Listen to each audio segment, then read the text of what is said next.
більше, ну, типу, я, як це? Але одночасно американський паспорт. Та, типа, ні.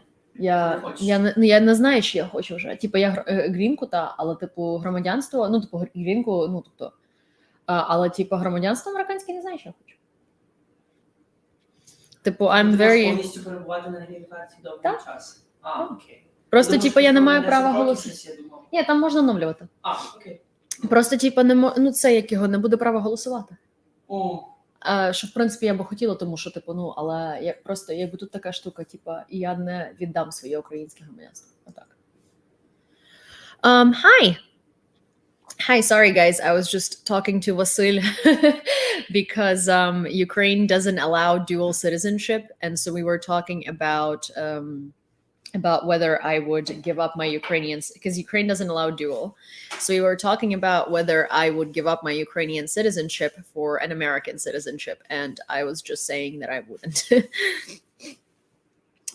So yeah, so it's very interesting because, like, you know, probably when I was in college and Yanukovych was president, if I were presented with an opportunity to get an American citizenship and give up my Ukrainian citizenship, I probably would have.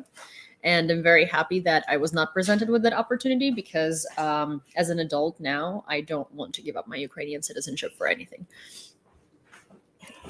Because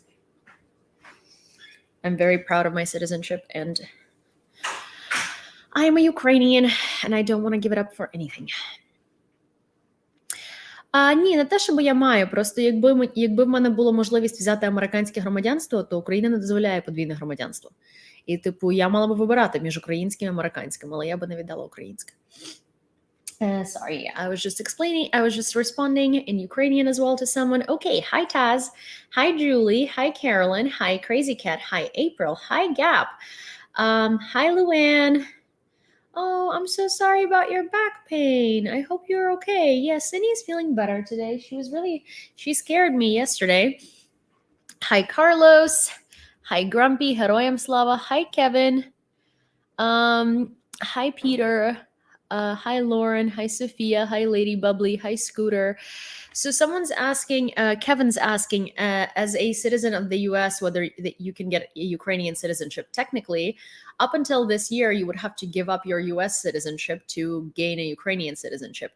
But now I think there are exceptions for foreigners. Like, I know if you fight in the Foreign Legion, then you can get a Ukrainian citizenship, and I don't think they tell you to give up your other citizenship. I don't think, hi Forrest. I don't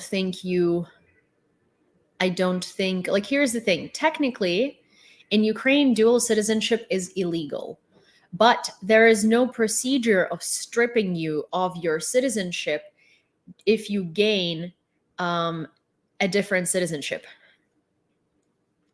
So you would technically be committing an illegal act, but they can't do anything about it, right? But I don't want to be doing anything illegal. Hi, Jillian. Hi, Taz. I'm doing okay today. I actually want to show you something. So I had to unpack it. And before everybody's really upset, hear me out. So, da-da-da-dun-da-dun, Theragun arrived.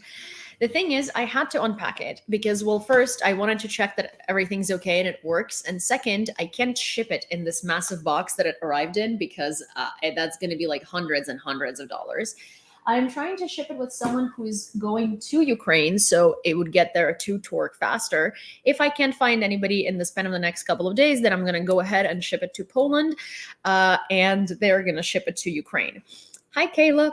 Oh, and so I can't ship it in this gigantic, heavy box. So I had to unpack it. And I sent Torque videos, and he said it looks very beautiful. Yeah, it arrived super fast. But so I'm gonna show you what's in here. We're gonna do a bit of a unpacking for Torque. I actually sent him a video, and I was like, "Hello, Yulia on air here, and I'm going to send you an unpacking video." I was making fun of it. But so, anyways, this is the Theragun. This is like the little case that it comes in. Well, this case is like kind of bigger than my head, you know.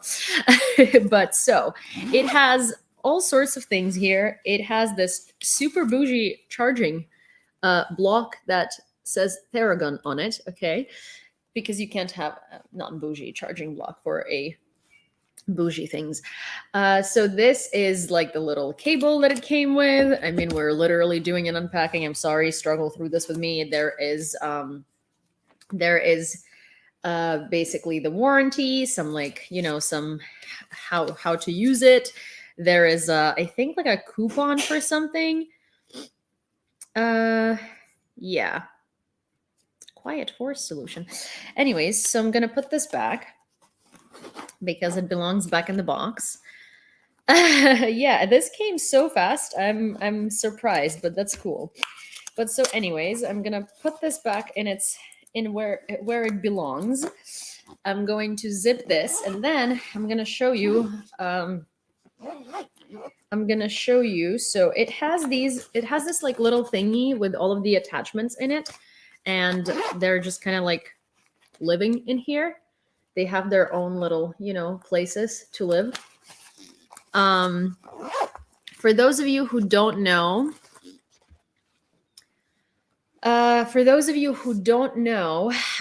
we fundraised with all of you amazing people for a Theragun for Torque in order to rehabilitate his muscles. So this thing is so like, this thing is very mighty. I will tell you. Wait, I think if I like, look at this thing. Look at this thing. Look at this thing. It's insane.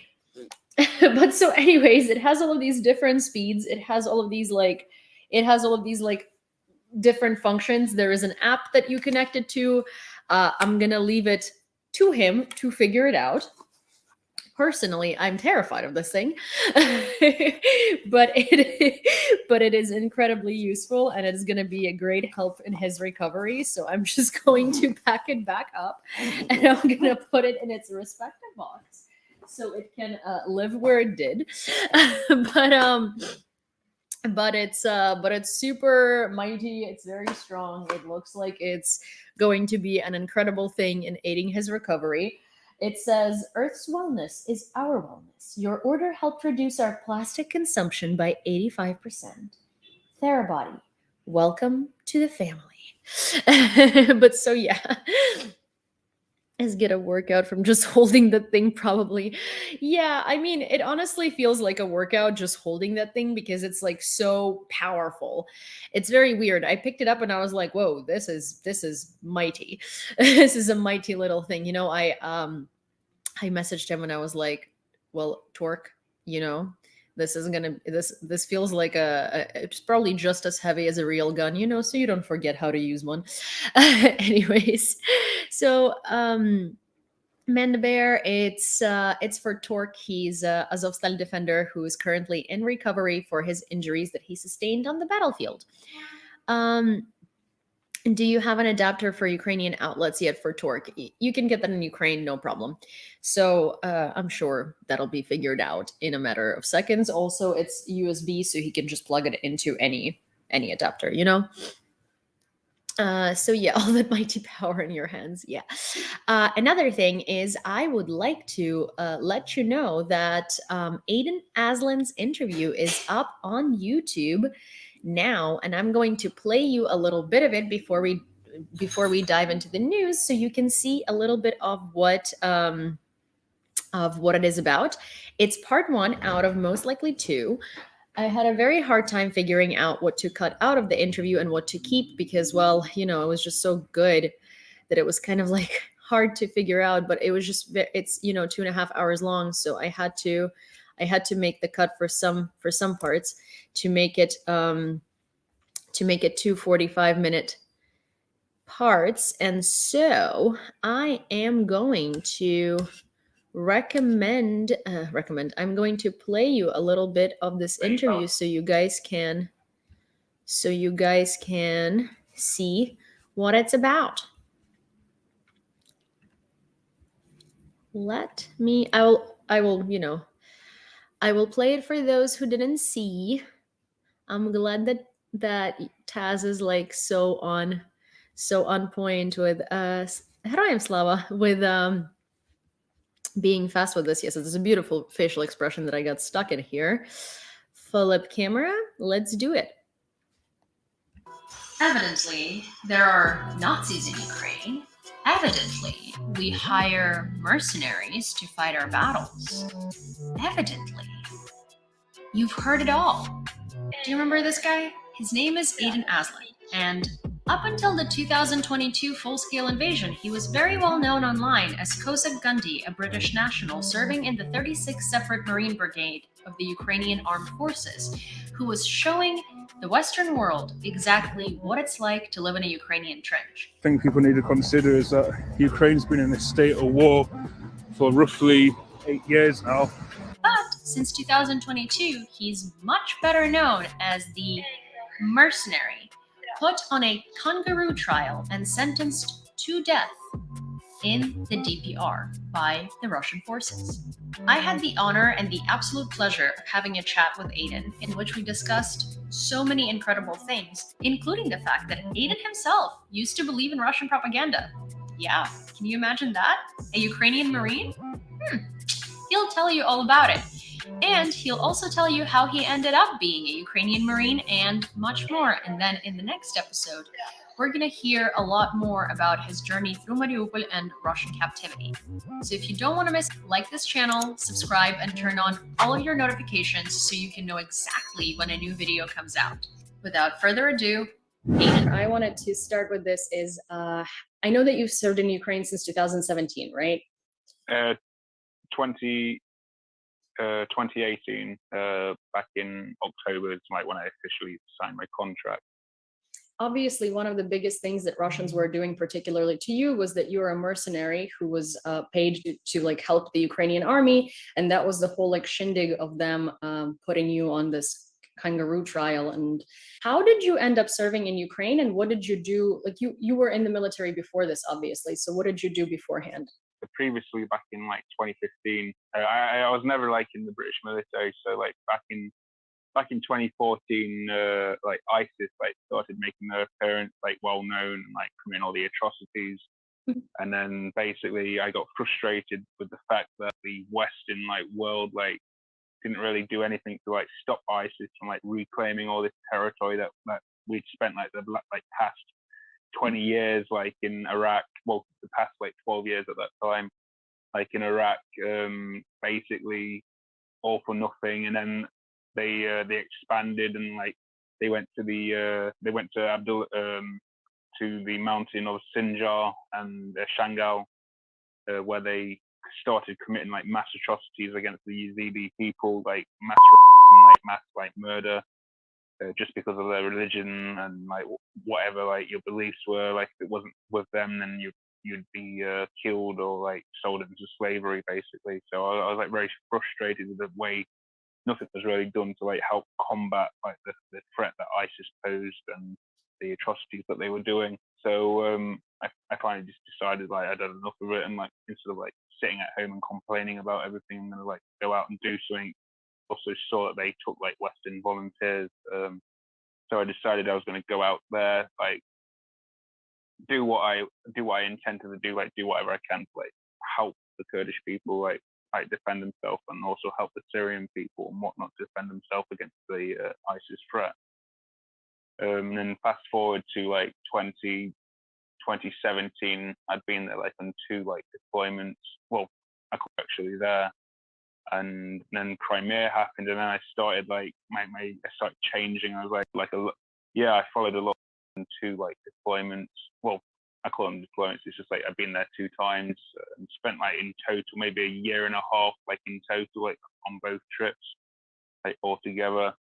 And then towards the end of it, because I had like a bit of a harassment from the police, I didn't want to live in Britain anymore after that. And along with that, I'd also been following the conflict from like Ukraine from the very beginning, like after Maidan. I mean, in the beginning of the conflict, I was actually like pretty pro-Russian. Followed like I followed a lot of the like propaganda like outlets like Russia Today and stuff like that.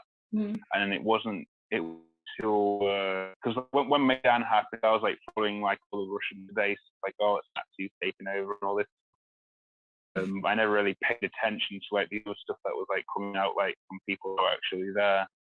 And then Crimea happened, and then I started like my started changing. Like this doesn't seem right. Like this, like they've got like a bunch of like Ukrainian Marines like that they're surrounding, and they're like trying to say they're Nazis, and there's just like guys stood there like wondering like what the fuck is going on.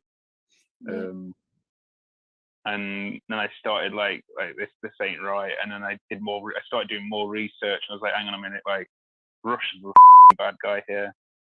And then Donbass happened, and when I saw that, like I mean, again, like I was still a bit like in between, and then again I did more research, and I was like, this doesn't add up. Like there's countless like evidence out there that shows like Russian troops were actively like taking part and leading like these small groups of like pro-Russian like people. So this is the gist of it. And I just wanted to give you an idea. And, I was very surprised to learn that Aiden was originally pretty pro-Russian. I mean, he does explain it. He does say like, well, it's not that I was like pro-Russian per se, right? It's just that it's not like he was actively pro-Russian. Oh, thank you, Ava. Welcome to the spy lair. Or rather, welcome to the spy lair. But he's basically, he was saying that he was just watching all of these news. It's not like he was actively pro-Russian, but he just thought that, yeah, makes sense. Russia is trying to help these people in Ukraine who are being, whose rights are being stripped and stuff like that. And they just really want to separate. And then he started doing research, and he was like, wait a second, from perspective of somebody, like the interesting fact for me here was that he wasn't even like doing it. The things that led him to start doing more research weren't like the things that a regular civilian would notice, right? But it was more of like an army man, right? Because he had experience in combat, he had experience in military strategy, he had experience in the battlefield, and he started noticing all of these things about the warfare itself that didn't add up to him. And he was like, wait a damn minute, I want to know more because this doesn't sound right. And so he went ahead and he did some research. And then, when he started serving in Ukraine, he became a very well-known name.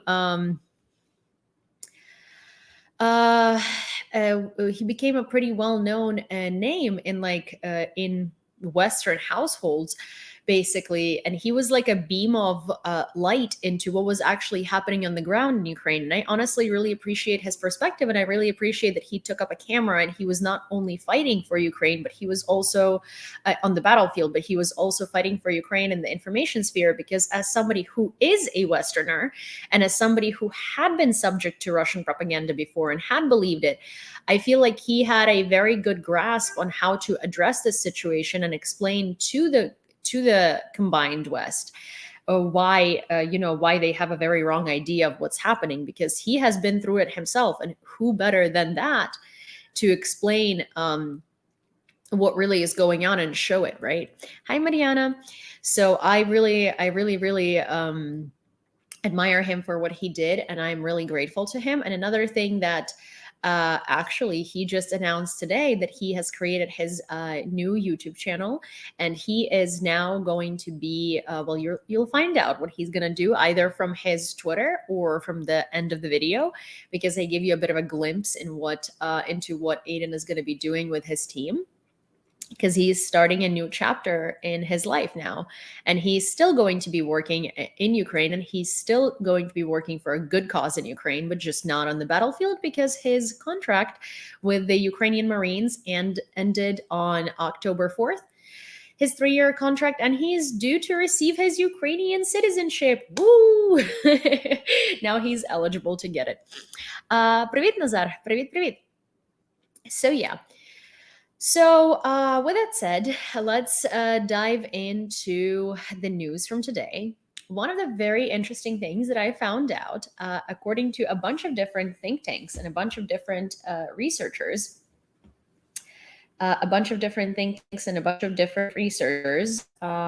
basically, there is an enormous amount of evidence pointing to the fact that apparently Russia has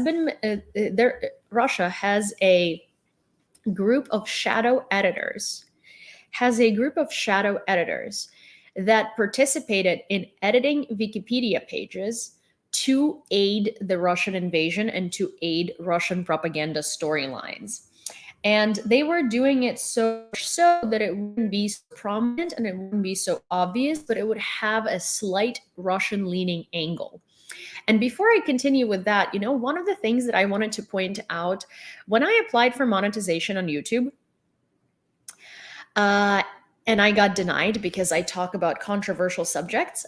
One of the emails, which I have a huge paper trail of me like explaining to them why they're discriminating against Ukraine, because they can't give me a reason other than controversial topics for why they didn't monetize me. And then I was like, okay, so you're trying to say that the only topic I talk about on my channel, which is the war in Ukraine, is a controversial subject to you. Well, that's discrimination, right? And so they were like, no, that's not what it is. We don't discriminate based on on where you're from and stuff like that. I'm like, so why are you monetizing Russian creators that talk about this? Anyways, this is a whole separate thing, right? And then you know what? I'm going to find this email for you because there is something that really stood out to me where I realized that their process of reviewing these monetization applications is really, really biased. And it's really, really not unbiased because it's basically like they say that it's real people that review your channel's content. And those are the people who make decisions. But because there aren't enough people to do that, they don't necessarily have basically they don't review the videos themselves. They sometimes can. Okay, so here's the thing. 1 second. Blah blah blah isn't allowed on YouTube. 1 second. I'm very, very, very curious where this was. Our reviewers check the content that best represents your channel against our policies. Since our reviewers can't check every video, they may focus on your channel's main theme, most viewed videos, newest videos, biggest proportion of watch time, video metadata, including titles, thumbnails, and descriptions. The above are just examples of content our reviewers may assess. Note that our reviewers can and may check other parts of your channel to see whether it fully meets our policies. So let me have a question here. Did you screen those reviewers for not being biased and not having a position in this conflict? Did you screen that the reviewers that you have that say reviewed my channel are not of Russian origin, right? Because there are lots of Russians who work in IT.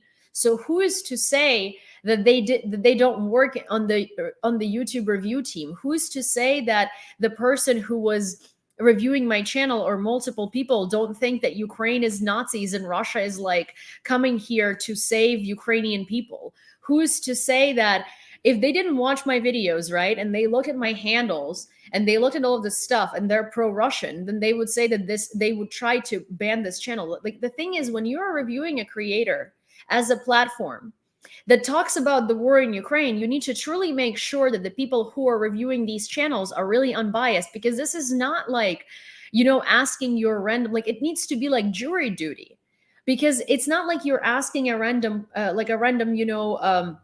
to review a random YouTuber who makes slime videos and see if they don't curse in the middle of them, and so it's not, it's really not fair. It is incredibly, incredibly, incredibly not fair, because obviously that the people that are reviewing this can be biased. And so with the news coming out that Russians had a team of shadow editors who were going in and influencing Wikipedia articles and editing them to give them a pro-Russian sentiment, and also looking at how YouTube is just like, oh yeah, our team of reviewers, our random reviewers, I'm assuming that they just push this content to random people like you and I who watch things on YouTube, and they're like, hey, look at this and see if it violates any community guidelines. Here's community guidelines. The person who's pro-Russian is like, oh my gosh, this girl talks about Ukraine, we're not going to monetize her. Of course, this is a controversial subject.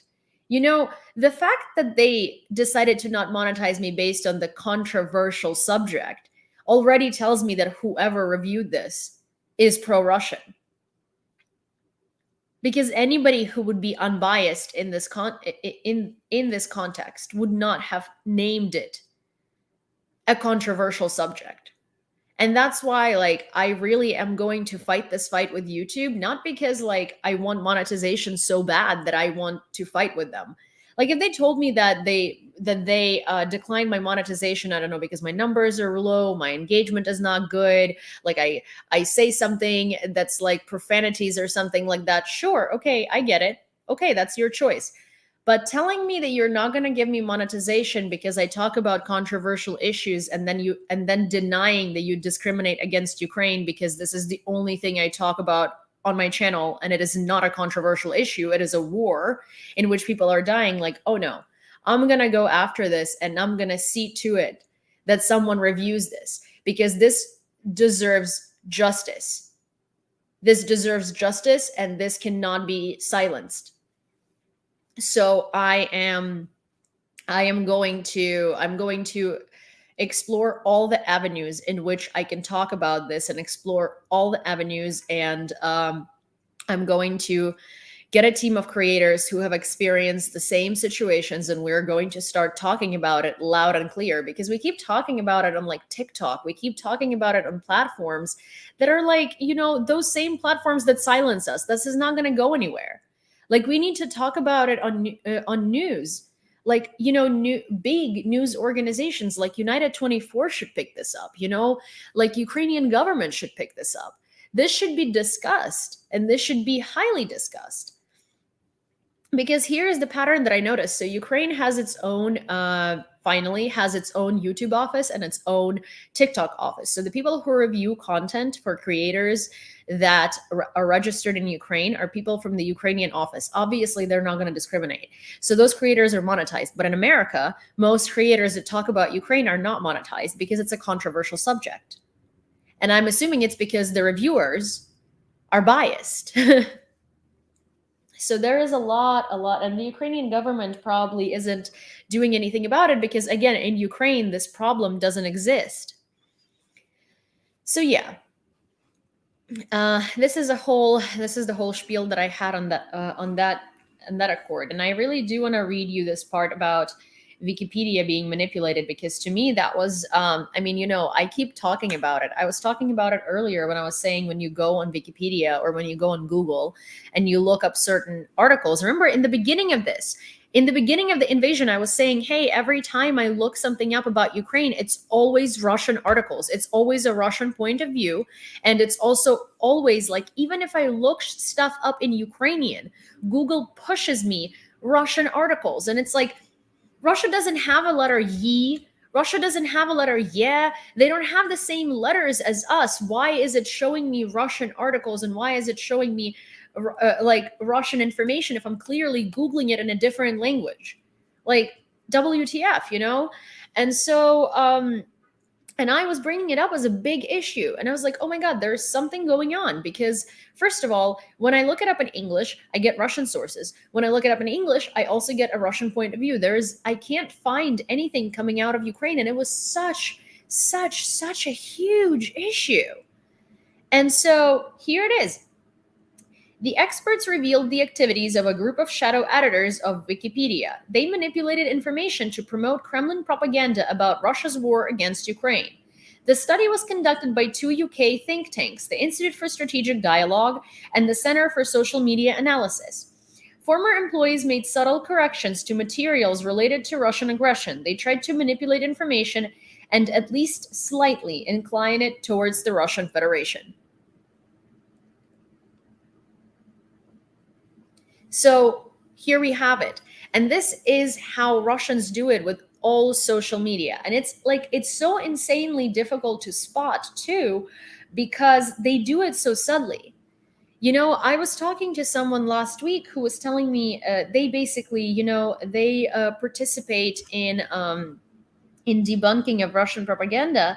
And they're saying that one of the things that helps bring up Ukraine news coming straight from Ukraine to the front of the Google search is if that kind of news is is aired in this like in different languages. So what they do is they send articles, not the articles that they wrote, but they send articles to like different bloggers who cover the conflict, like let's say in Italy, in France, in Germany, in China, in like in Japan, that they have contact with.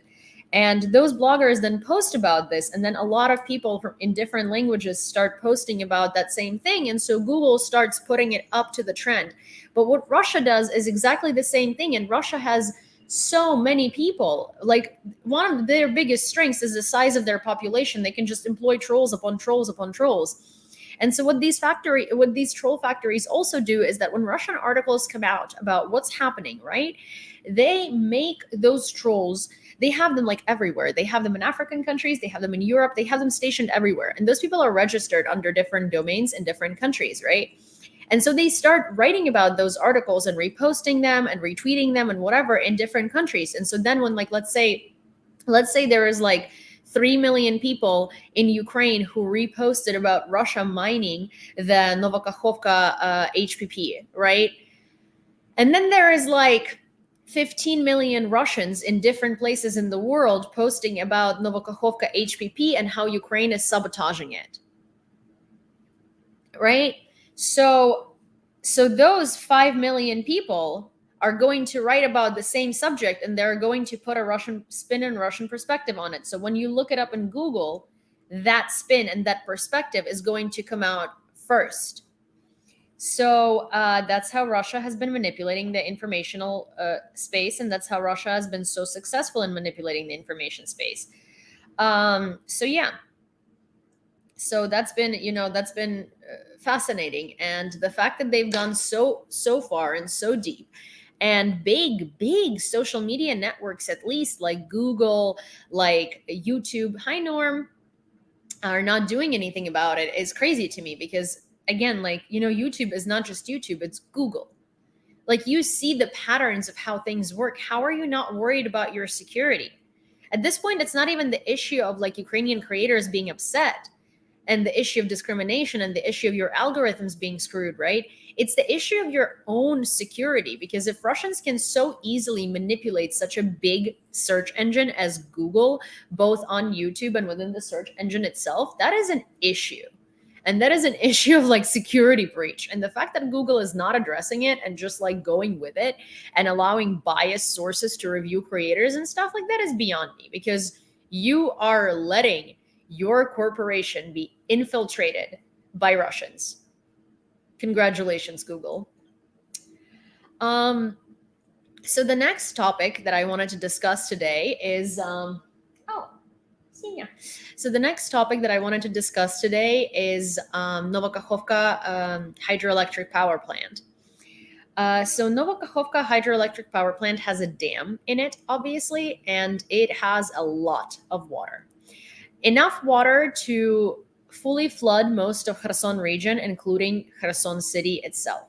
So Russians have been evacuating from Kherson for a while now, and taking their families, teachers, kind of like retreating their troops. And we've been wondering why. There has been like a full blackout on information from Kherson region. And so we were maybe thinking that Ukrainians are so close to Kherson that they're overtaking it. Well, yes, there is definitely something brewing on Ukrainian side in Kherson region, and Russians are definitely losing really badly, and that's why they're trying to employ other strategies of coming out as winners. So they mined up Kakhovka hydroelectric power plant. If that power plant blows up, there are three things that are going to happen. First of all, water supply to Crimea is going to be cut off. Second of all, the entirety of Kherson region is going to be flooded, effectively killing thousands upon thousands upon thousands of civilians. And the third and most important thing, well, equally as important as everything else, is that it is going to cut power supply to Zaporizhzhia nuclear power plant, which will effectively mean that those nuclear reactors are gonna lose their ability to cool off. So not only could it be a gigantic ecological catastrophe of a massive size, It could also be a nuclear catastrophe. And all that for Russia to basically be like, oh, we can't have Kherson, then no one can have Kherson. And we're going to also annihilate thousands of your population with it. Russia has been committing so many acts of genocide during this reign of terror on Ukraine. And we are still, as the Western world, as the politicians of the Western world, we are now like, okay, well, we're ready to ship Ukraine weapons. Yay. We're, now no one has any problems with it. And even Germany is actually supplying what they promised, right? Now France is making loud statements and condemning Putin. Now all of these countries are finally, have finally stopped being scared of him and actually say what they think about him. Yet, no one is interfering and doing anything about the fact that there are like 3 major threats of nuclear terrorism, that there are like 5 separate genocides going on within the country. Severodonetsk, Izum, Mariupol. Mariupol is pure genocide. And now Kherson might become another genocide. There is also now like some mobilization in Belarus, which is a threat to NATO, because if Belarusians were to invade, which I highly doubt they will, or if they were to try and invade again from the Belarusian side, that's going to go onto Lviv, which is like so close to the Polish border. And honestly, like, you guys know that I'm pretty fair, as in like I never advocate for the world to step in. I understand all of the policies and all the bureaucracy that like prevents NATO from doing more than they have been doing. I understand it. I'm not, I'm not a bitter Ukrainian, as in like as a Ukrainian, yes, I really want to condemn them and I really want to be like, oh my gosh, wake up and do something. But also as like a person well versed in international politics, I understand why they aren't, right? But at this point, I don't understand why they aren't. There is a full-fledged genocide that you don't even need to dig for proof to see that it's happening. You don't need to do any research. You don't need to send any like UN charters to review whether there are civilians that have been killed off in various areas of Ukraine. Every single settlement that has been deoccupied has mass graves on top of mass graves on top of mass graves, and they're filled mostly with civilians. There is nuclear terrorism at Zaporizhzhia nuclear power plant. Now there is a huge dam mined that's going to wipe out most of Kherson region of people. It also can influence Zaporizhzhia nuclear power plant. There is an attack supposedly being planned in Belarus right near the NATO borders in Poland. And again, do I need to say nuclear terrorism again? So yeah, at this point, I don't understand why NATO doesn't step in. Because it's not just like one threat in Ukraine. Like, these are major threats to the entirety of the world, and they can easily be shut down. Because Putin knows he can't take on NATO. The reason why he keeps doing what he's doing, because he keeps going unpunished and NATO doesn't step in, and he knows that NATO won't. But NATO was literally created to protect countries from the Russian invasion. And so it's insane that now that there is actually a need for NATO, NATO is not doing anything, and it's a threat to the whole wide world. So yeah, at this point, even diplomatically, I do not understand. Politically, I do not understand. Geopolitically, I do not understand. Time and time and again, we have seen that Russia doesn't have nearly the army they claimed to have. Russia doesn't have nearly the resources they claimed to have. And this whole thing is based on a lie. What are we still scared of? What diplomacy are we still exercising with a country that we are planning to label as a terrorist state on an international level?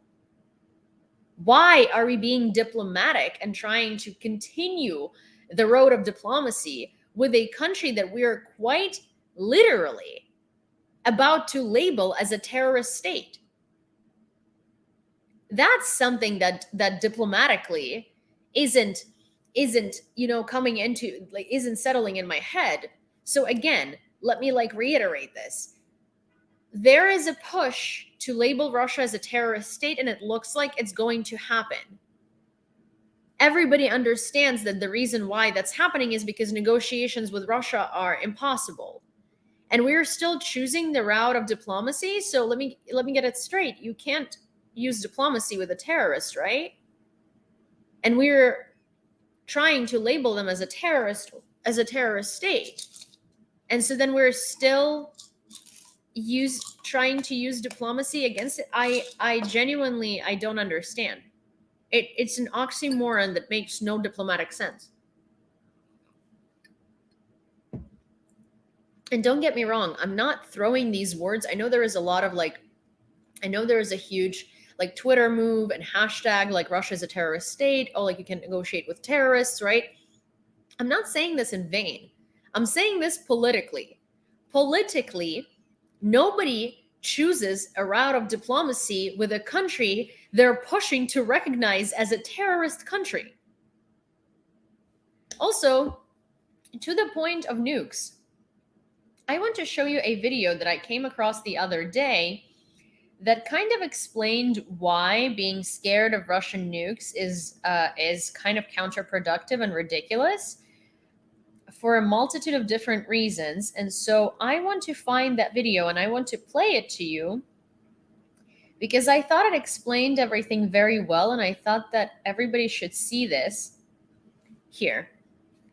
If Putin did go crazy and decided to launch a nuclear missile, it still might not actually happen because with the military structure in Russia, the commanders have independent jurisdiction within the really in Russia, in the United States. really In the United States, the president says launch, he gives a code, and done. Everybody launches. In Russia, he says launch, and each individual commander has to say launch. which means that if the CIA were running an intelligence assessment and determined that 99% of commanders would not take the order. That the United States needs to be allowed to take the order. if Putin did go crazy. So here is the thing. Basically, what's happening in this video is this man interviews somebody who either formerly worked for the CIA or still like works for the CIA, but basically they're saying this thing, which is different. And like, this is something that Americans don't understand. In the United States, the president of the United States says launch, presses the red button, and then everybody has to launch. The president said so. In Russia, the chain of command is different. The president says launch, and it has to go through, I believe, the chain, I don't want to lie, of 19 people who are other commanders, and each individual commander has to approve that before it goes on to the other commander to approve it. And again, it's from 9 to 19 people, but that's 9 people who have to approve a nuclear launch. And based on CIA data, which is said in this, right? 99% that they wouldn't do that.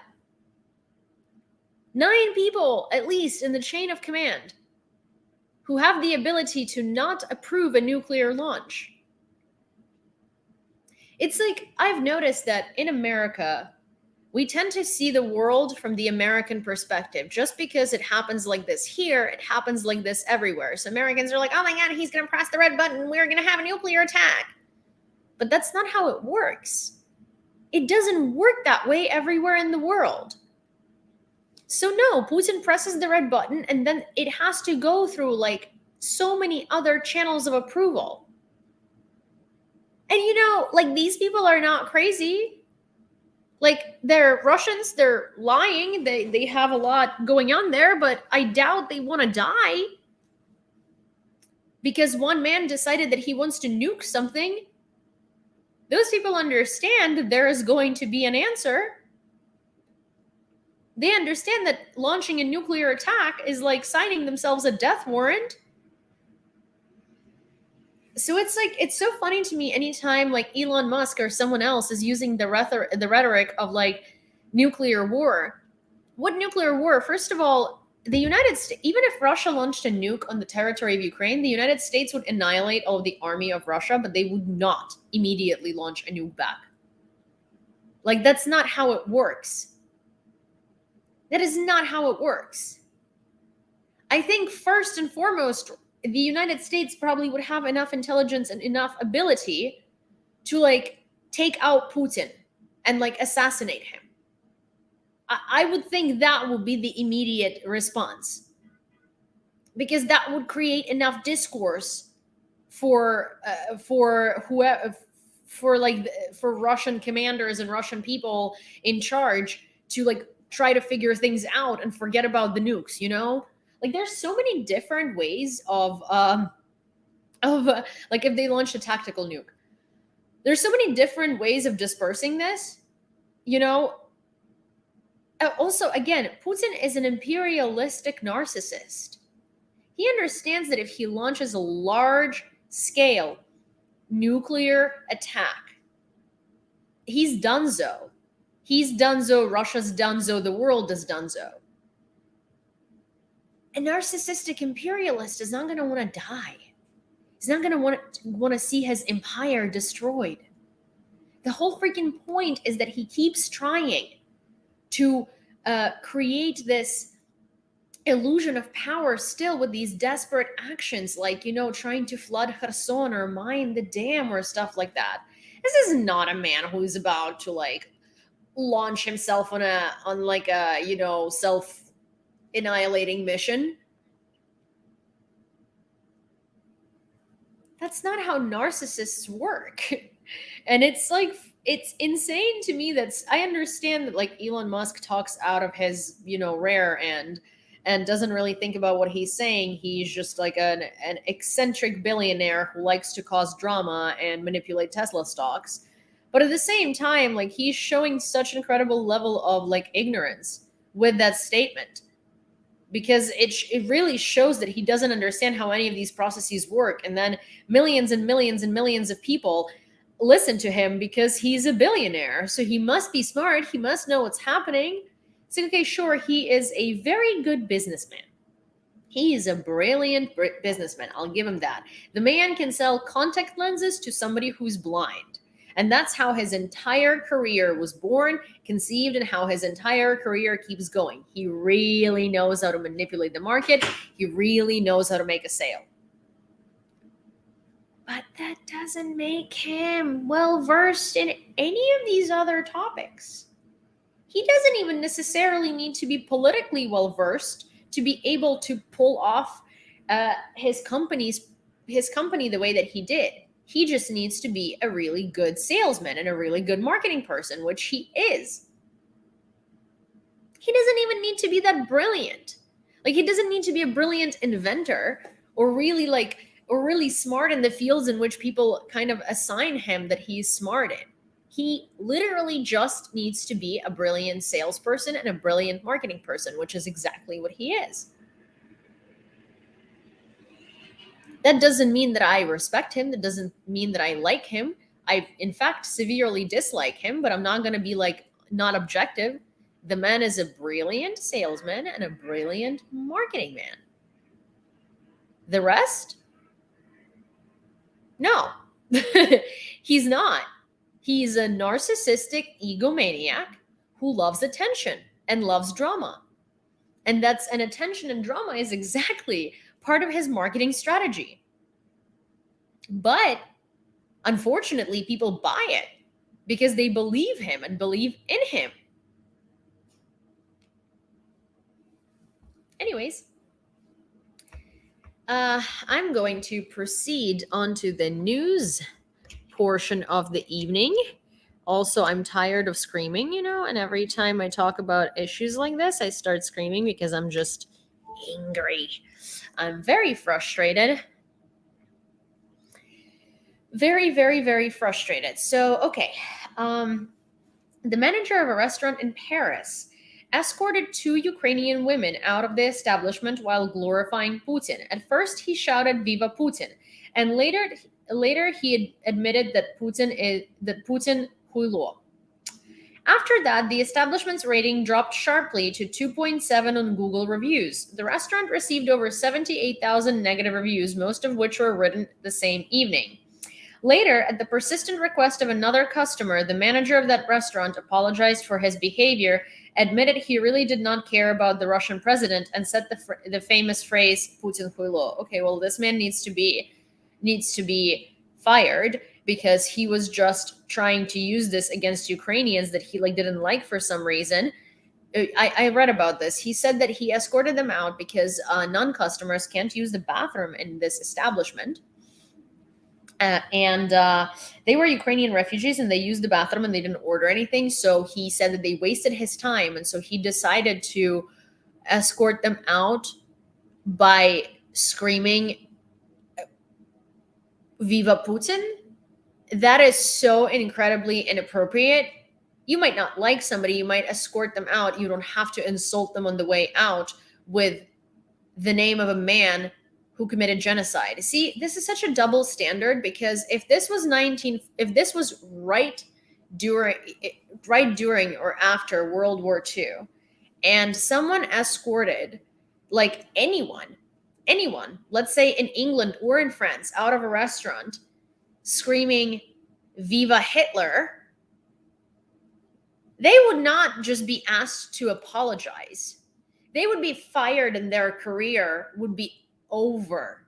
Their career would be done with. Imagine during World War II in England or France, somebody would scream "Viva Hitler." That person wouldn't live to see another day because of the angry crowds that would come after them.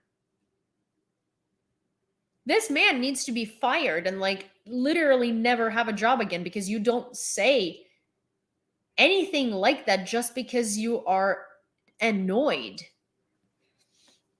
Here. Putin. I am free. Viva Putin. It's okay. Bye. Viva Putin. Viva Putin. Hey, welcome. Putin. I am free. Viva Putin. It's okay. Oh. Yeah, no, this man does not deserve to have a job. This man deserves to he should not. That is not something acceptable that you can just apologize for and be like, "Oh, I was just annoyed."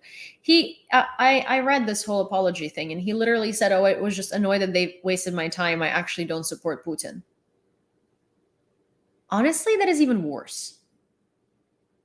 I would rather you be just an asshole who supports Putin than say that just because you're annoyed to Ukrainian refugees specifically to hurt them.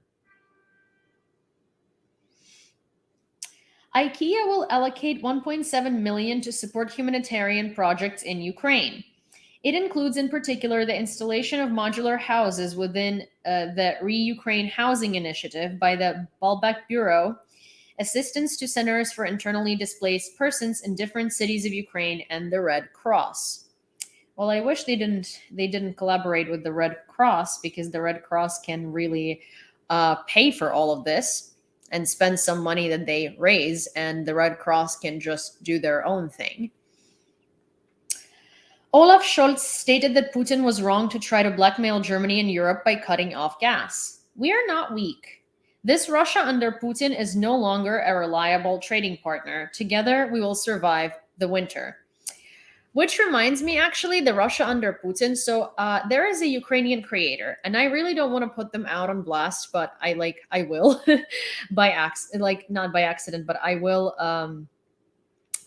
sort of I have nothing against them, but they posted something yesterday that I think is so incredibly damaging, and I do not understand why on earth would they post that.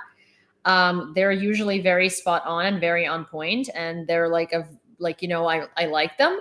Do you remember 2008? But I think that whatever they posted yesterday, I'm going to show it to you right now. I don't understand why they did that, and whoever came up with that rhetoric is just a Putin apologist, and so I'm flabbergasted. So here, wait. Well, we decided to compare two versions of Putin. Okay, here. Do you remember 2008? Steve Jobs presents the iPhone 3G. The world is facing an economic crisis, and Putin It seems that in 2008, Putin was a completely different person. In this video, we decided to compare two versions of Putin, 2022 and 2008. Before he refused to give up power, became prime minister, and started a war against Georgia. Putin of 2008 is Time's most recent person of the year, a president with an unprecedented level of trust, which reached 87%. Putin of 2022 is an autocrat with whom most of the world doesn't want to do business. He's a war criminal, hated by his very own people. Always has been. Putin of 2008 was a president who ensured the stable growth of his country's economy for 8 years.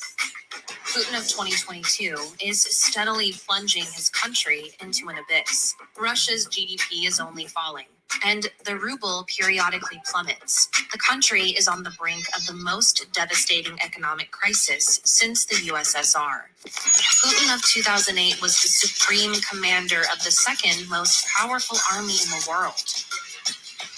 In 2022, Putin's army has been plundered and staffed by Okay, so this cuts off at some point, but this should not see the light of day. First of all, 2008 Putin and 2022 Putin are the same Putin.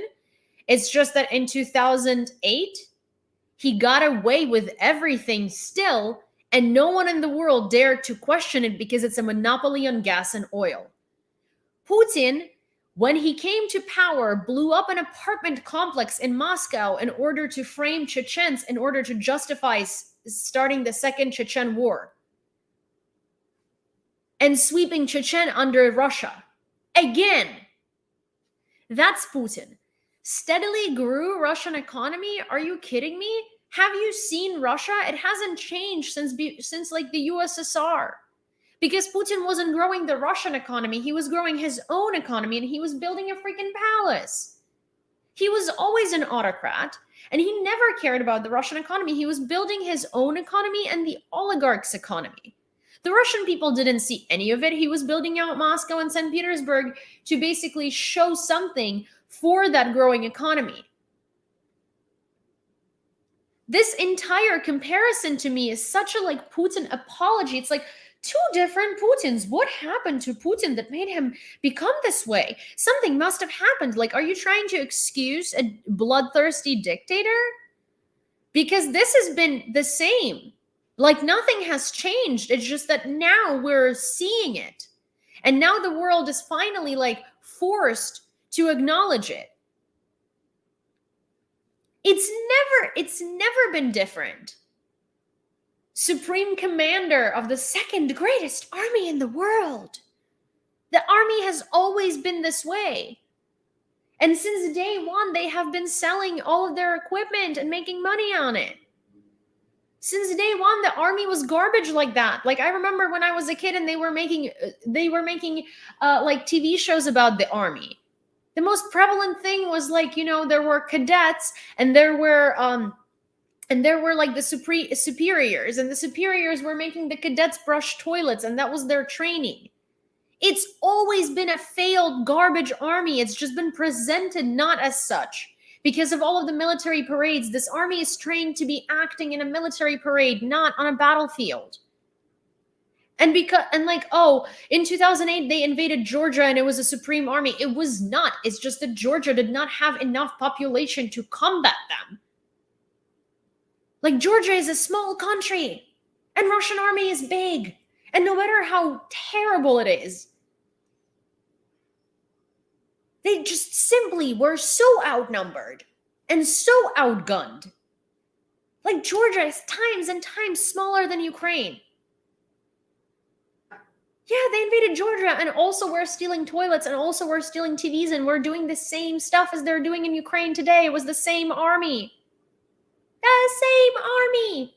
Like, look into history. Read accounts of Georgian people who lived through it.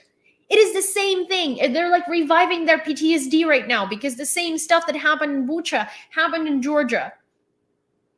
They were also stealing toilets as well. They were stealing jewelry and they were stealing all of these things. And they were also looking at toilets like, oh my gosh, what sort of luxury invention is this? because it's always been like that. The only reason that the Georgian invasion was successful is because Georgia is like 5 times smaller than Ukraine. And there was literally just no way that they could have held off that invasion.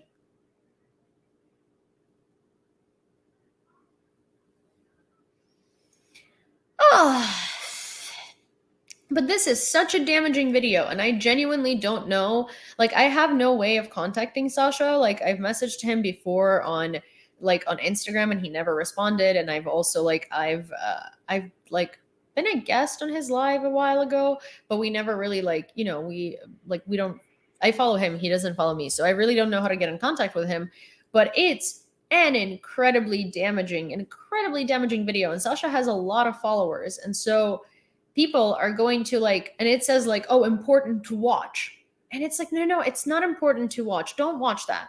Do not watch that, because it is a misrepresentation of reality, and it is a Putin apologist video.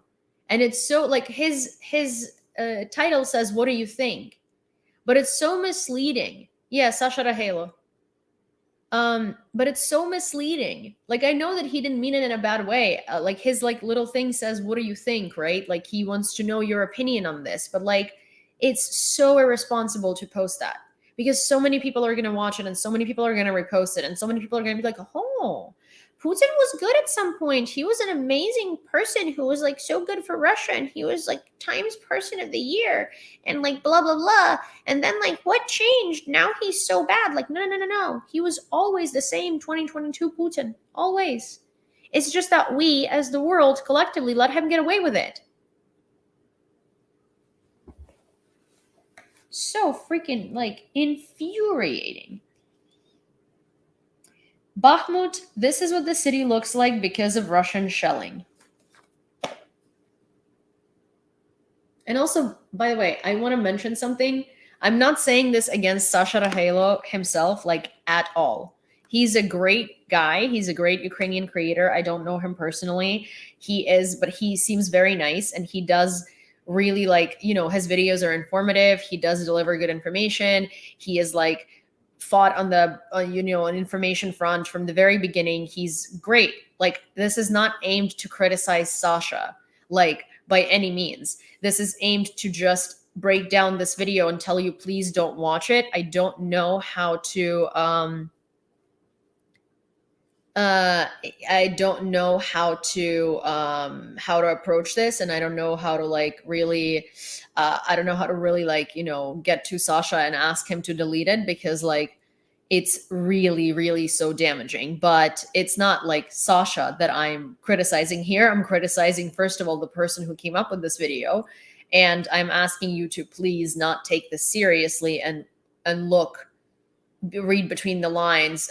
Or rather, not even read between the lines, but read straight up history, not this, because this is not it. No. Horrifying. Russia provokes a new wave of resettlement from Ukraine to Europe, and the EU must respond to this, says Zelensky. The terrorist state has already worsened social conditions in your countries, but wants to worsen them even more by provoking a wave of displacement. This needs to be answered immediately, President of Ukraine Volodymyr Zelensky said at the EU summit. The head of state specified that the first step of the European Union should be to supply of air defense to our country. This will effectively protect against the destruction of the energy system of Ukraine, and only then impose sanctions against Iran.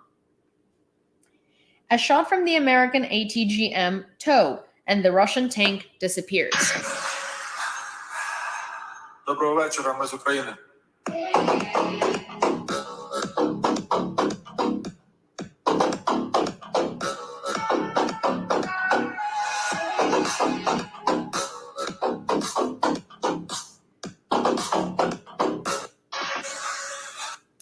Also, Mashbook, I read Putin's Kleptocracy. I have that book. I actually highly recommended it a couple of times.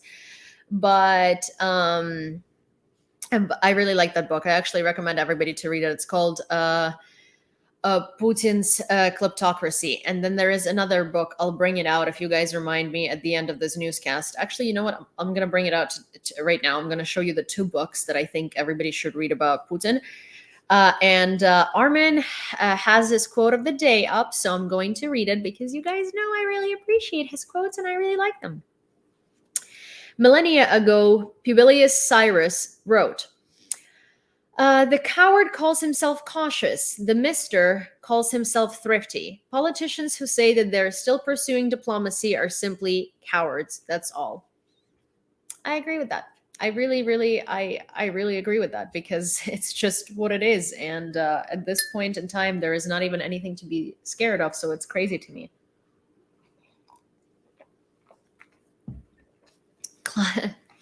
Classy wall art, by the way. Thank you. I actually made it myself, and this is my emotions day. I think it was day 7 of the war. I was really frustrated and I was really angry, and I figured I'd take out my anger on some plaster.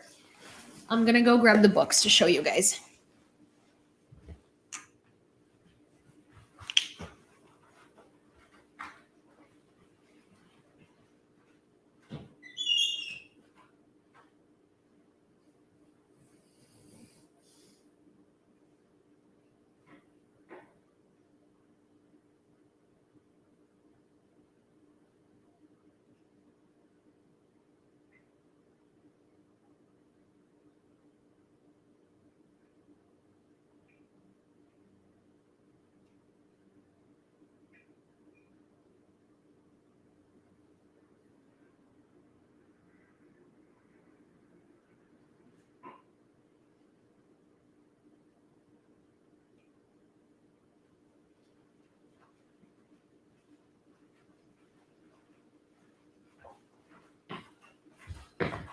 Oh. Okay, so one book. This is what Matchbook is talking about. Putin's Kleptocracy: Who Owns Russia? An amazing piece of writing. It's by Karen DeWisha, and I recommend everybody to read it. It is pretty long, quite long. It's over 200 pages, but it's great. And then another book that I highly recommend is A Man Without a Face: The Unlikely Rise of Vladimir Putin. And it's by Masha Gessen. Sorry, Masha Gessen. Masha Gessen has a lot of really good books. Sorry, with Masa Amini, I sort of, Freudian slip.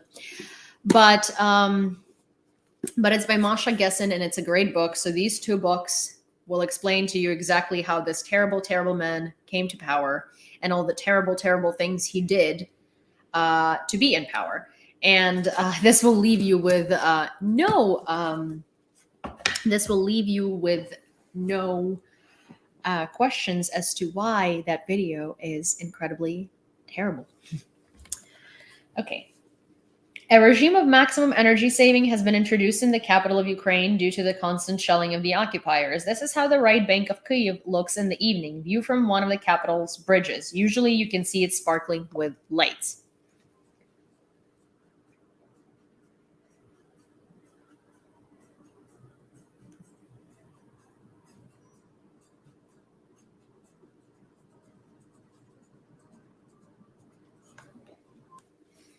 The man without a chin. Britain, immediately after the EU imposed sanctions against Iran for the supply of kamikaze drones to Russia.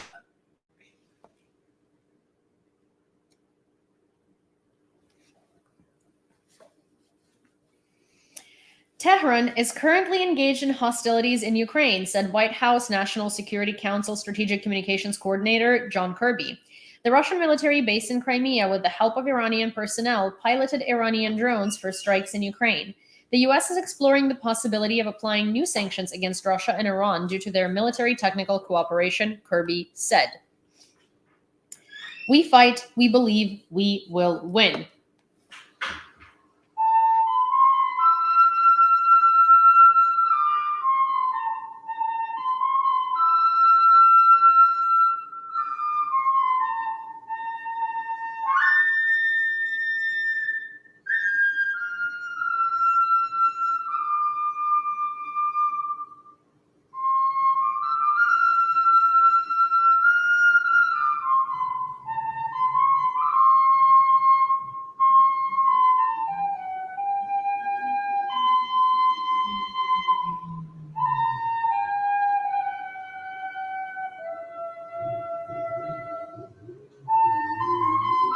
I also highly suggest to everyone who hasn't read On Tyranny to read On Tyranny.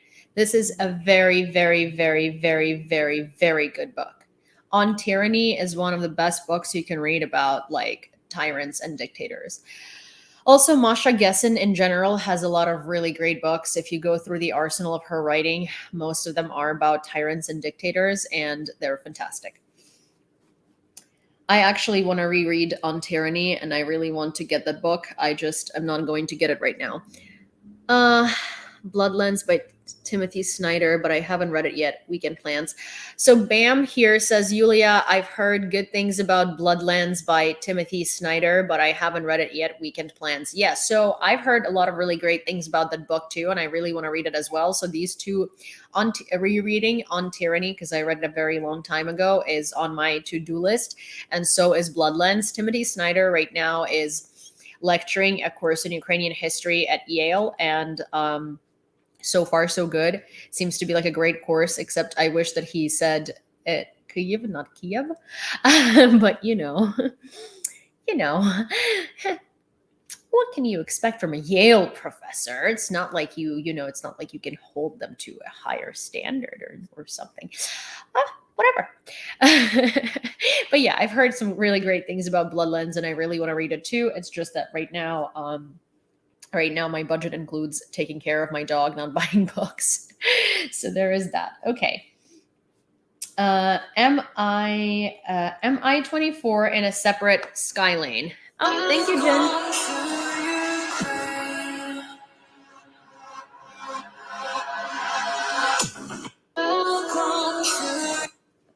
Also, this instrument, sorry, is called the sopilka, the one that was just playing. And actually, in my school in Ukraine, in music class, we all had to buy sopilkas. It's like a little Ukrainian flute, and we had to learn how to play them. So as a kid, I knew how to play sopilka. I was terrible at it, but I knew how to play it. And honestly, like I used to hate it so much. Oh my gosh, I used to hate music classes because I was so bad at sopilka. And we had to like bring it from first to like fifth grade, I want to say. It was like all about sopilka. And a lot of people in my class knew how to play it well, and I just like couldn't get it. And I was so bad at it. And I hated it. And so I never really developed that skill. And I really wish that I didn't give up on it, and I kind of want to buy one again. They're dirt cheap in Ukraine. The wooden sopilkas, you can get like fancier ones and you can get more professional ones, but you can get like a regular one and it's dirt cheap. It's like a wooden little instrument, and I really want to get one and actually practice playing on it. And then another thing that I wish I was able to do, and I still to this day I will forever blame my mother. Sorry, Mom. But my mom, as a child, just like every Soviet Union child, was forced, hi Danon, to play the piano. She hated playing the piano, so she lied to her mother, my grandmother, and instead of going to piano classes, she was going to slalom skiing practices. She signed up, and then she told my grandmother, her mother, that the money that she was given to piano classes, she was actually giving to her skiing team, and that she had to tell my grandma because they were going to a large scale competition and my mom was really good and she really wanted to go, and she had to have like my grandma's permission. And so that's how they found out that she's actually a junior slalom champion, not a pianist. But when I wanted to play piano as a kid, my mom said no. Because she was so traumatized by the piano and she hated the piano so much that she wouldn't let me learn how to play the piano. I assume it's because she didn't want to hear the piano in her house. She like absolutely hated the piano, okay? And I am so incredibly upset about it because one of my biggest life's dreams is I wish I could play the piano. And I really, really want to learn how to play the piano one day. I think the piano sounds so beautiful and it's like an amazing, amazing instrument. And I really, really, really, really, really, really want to know how to play it. Like, you have no idea how sad I am that I wasn't able to learn how to play the piano. Okay. The United States, along with the EU and the UK, will impose new sanctions on Iranian individuals and entities supporting the war with Russia, State Department spokesman Ned Price. Price said last October the US had already sanctioned members of a network of companies and individuals that provide critical support to Iran's UAV program. The leaders of the 27 member states of the European Union have reached an agreement on measures to combat the energy crisis, said the head of the European Council, Charles Michel. The EU summit has not yet completed the development of a new strategy package, but has already given strategic directions for working on it. Charles Michel said.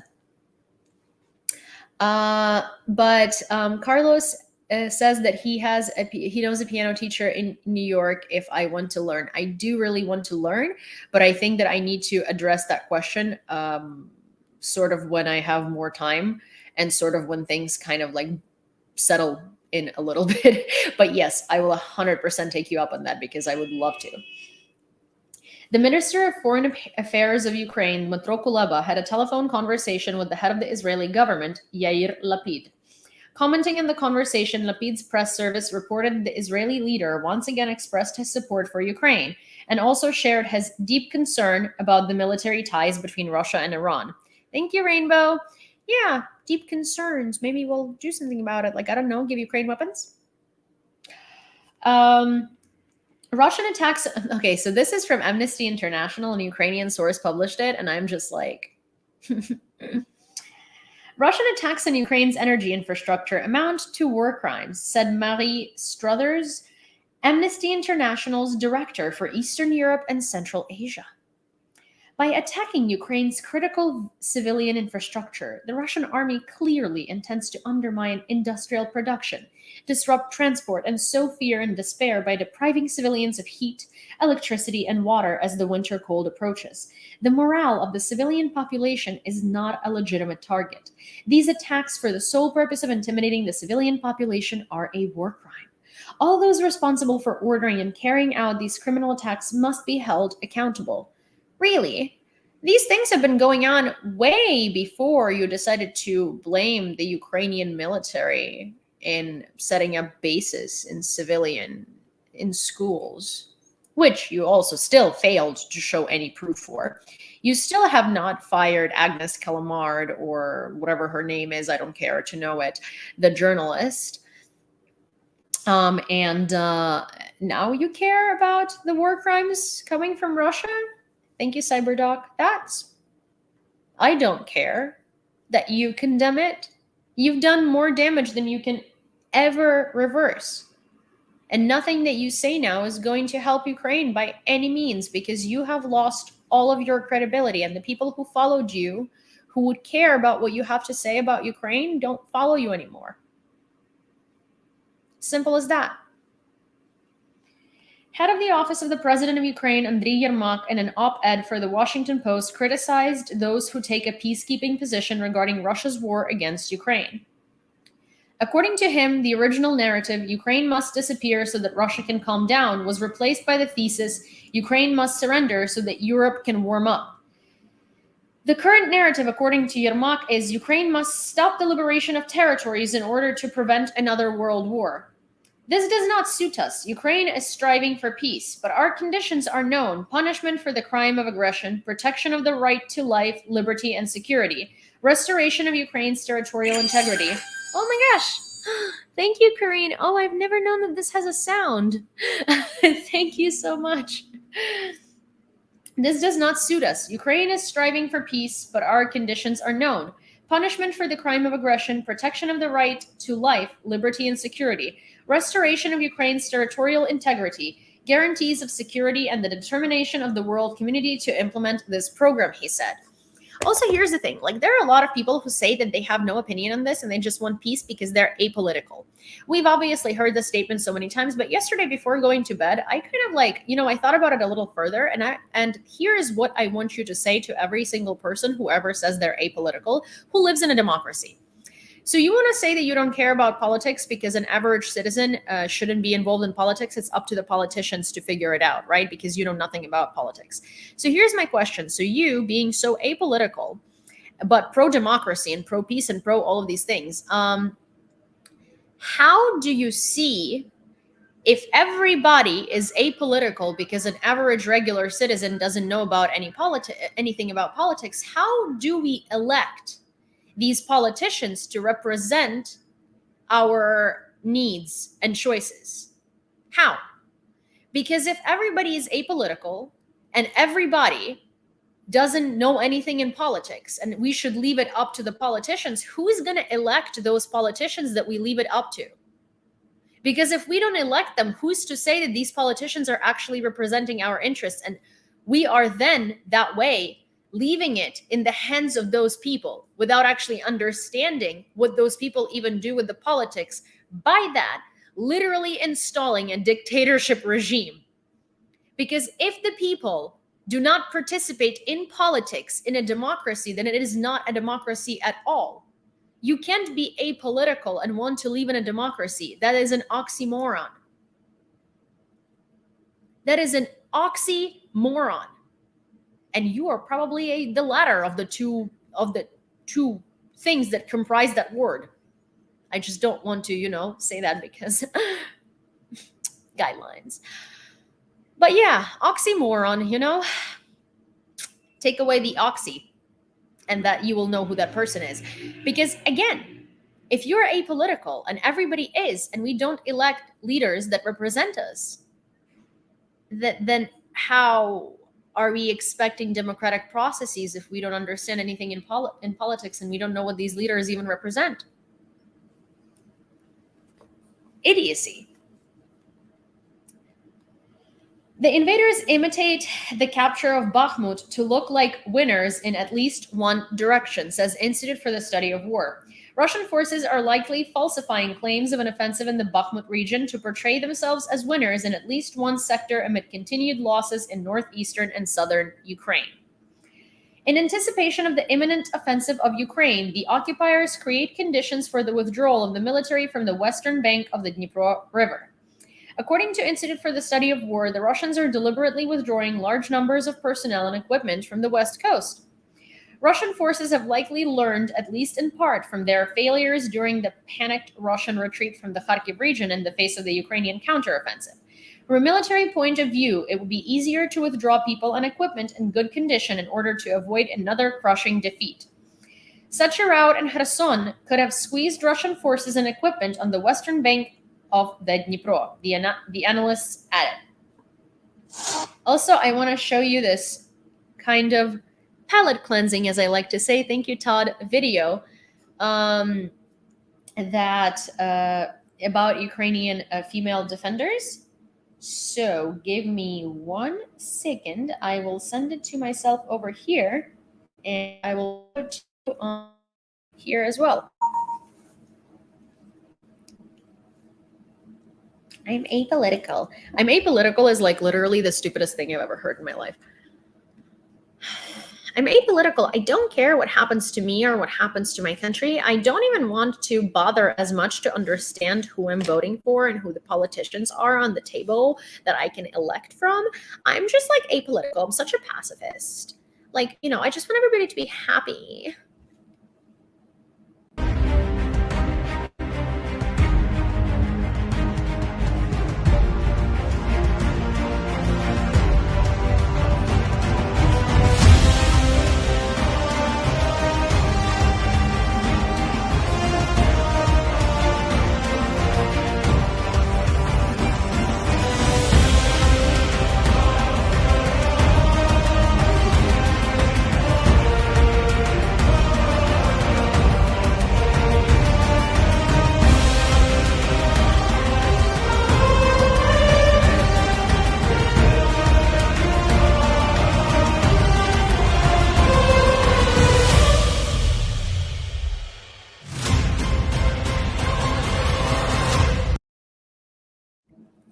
Troll alert on Twitch.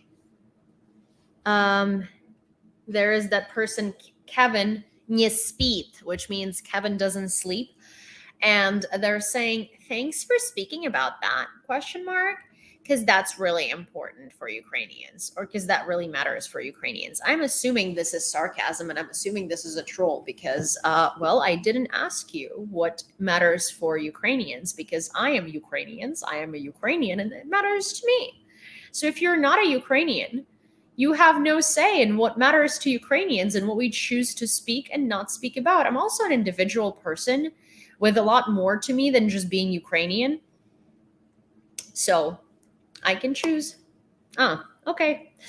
All right. So this is not a troll. This is a Ukrainian. I'm just, traumatized by trolls. I'm sorry, but anytime I see Russian in any handle anywhere, I'm like, because I get so many of them. So I apologize. I'm sorry. I did not mean to target you.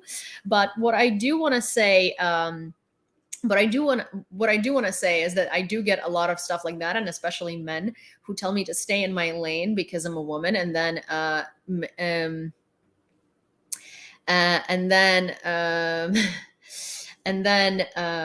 they tell me to stay in my lane and not talk about American politics because I'm a Ukrainian and because I'm an immigrant, and they tell me to stay in my lane for all reasons under the sun because of any other things, and all I have to say to that is, well, I know what my lane is, you don't, and I'm going to stay in the lane in which I want to stay. And if I want to switch lanes, then, well, I'm going to put on a blinker and do that. Like a good law-abiding driver that I am. Are we clear? But yeah. No, don't eat. Yeah, Grumpy, don't eat. I made a mistake. Invaders transfer mobilized to the Kherson region and take out their doctors and teachers from the region, the general staff reports. 2,000 mobilized sent to the temporarily occupied territories. According to information available at the general staff, the occupying authorities also ordered the evacuation of the so-called banking institutions. In addition, lists of Russian medical workers and teachers brought to the region have been prepared, and the work of humanitarian facilities in Kherson has been stopped. What humanitarian facilities? What humanitarian facilities in Kherson? The Russian humanitarian facilities? Those are not humanitarian facilities. Please stop calling them that way. They are invader filtration facilities, and they're not humanitarian facilities. It was interesting because Zolkin, the person who was, so let me address something. Forrest, I appreciate the, okay. I appreciate the indicator that Aravosis is live. I know it's 6 p.m. and I know he goes live every day at 6 p.m. But if someone wants to watch Aravosis live, then they will get a notification and they will go and do that. And I think it's a little rude to say Aravosis is live to let me, because that either lets me know that I should rep up so, someone can go watch Aravosis, or let people know to switch if they wanted to. I think that if people wanted to switch, they can go ahead and do that. But, I think it's so not right, because what does that mean? Oh my gosh, don't miss Aravosis because this is a more important one of the newscasts or something like that. It's I get so many things. And this is not against Aravosis himself at all, and you guys know I really love him and I have nothing bad to say about him particularly, but there will be people on my lives that will come on and I will say something and they're like, oh really? I'll have to confirm this with Aravosis. The amount of times I've heard I have to confirm this with X man who has more followers than you, therefore they know better, is abominable. One is you're saying that because he's a man and I'm a girl, not even a woman, a girl, a young girl, right? That's the idea. Two, you're saying this because there is a quasi inequality here, because Aravosis A does have much more followers than I do, and B has credentials, right? But here's the thing. A lot of the times you can't confirm the things that I say with Aravosis because I get them from Ukrainian, a language that Aravosis can't read. So sometimes our news don't match, and some things that he knows about, I don't know about. And some things that I know about, he has no idea about. Sometimes I message him and I ask him, hey, John, Could you walk me through this? Because you are better at this, this, and that. And this is your field of expertise. And then he can message me and say, hey, Yulia, care to elaborate on this? Because you know about this better and you can give me context. This is how it works. But I am so freaking tired of people trying to make it seem like there are people that are better than me in some ways and know better than me, that literally are in a different sphere. Like, we're two different people with two different approaches to the news. His approach is one from one side, from someone who is very well versed in the politics of the West and who worked in it and who's a political analyst, right? And who knows things about the USSR because he's worked with the USSR. I know very much about the European and Eastern European politics and geopolitics, and a lot about Ukrainian history. We are doing this from two very different perspectives. I am giving you an analysis based on a perspective of someone who was born and raised in Ukraine, who knows history very well, has a lot of context to Ukraine and its invasion because I'm Ukrainian, I lived it, and based on geopolitics that I know. He's giving you the context based on like the Western perspective, based on understanding more of like, you know, the lingo of political figures in the West and breakdowns on that way. Please stop telling me, oh, I'm going to have to go and confirm this with malcontent. I'm going to go and have to confirm this with Aravosis. Like, why don't you go and confirm this by looking it up in Google? Or if you want to go confirm this, why don't you not diminish me and tell me that my information doesn't matter because you think a man knows better? If you want to go and confirm it with someone, then go and do that. But please stop notifying me that I am basically a useless piece of it for you that you don't trust. And if you don't think that my information is correct, and if you don't think that I'm trustworthy enough, then what are you doing here? Why don't you just go and simply watch the other creators if you think that they're much more trustworthy? Thank you so much. Thank you, Tim. It's like, I don't understand. I don't understand what you forgot here and like what your purpose is of being here. If you like, I'm not Forrest, I'm not like, this rant is not particularly about you. I would just prefer if like, you know, you didn't announce another creator's live in my life, because it's just like a little rude to me personally. This rant is not about you or not like targeting you specifically or anything like that. It's just that like I've had a lot of comments like that, and this comment like triggered me into that. So if it seemed to you like I'm lecturing you, I apologize. This is not at all what I was like meaning to do. What I was meaning to do is to say how like incredibly hurtful and incredibly like upsetting it is when rhetorics like that emerge, because I'm being compared to man on this platform every day. I'm being told to stay in my lane as a woman. I'm being told to stay in my lane as an immigrant. And then there are men on this platform who are very well known, who are very good at what they do, who are not immigrants and not women, right? So they already don't have the discrimination of that magnitude on that specific niche, right? Like I do. And I constantly get compared to them.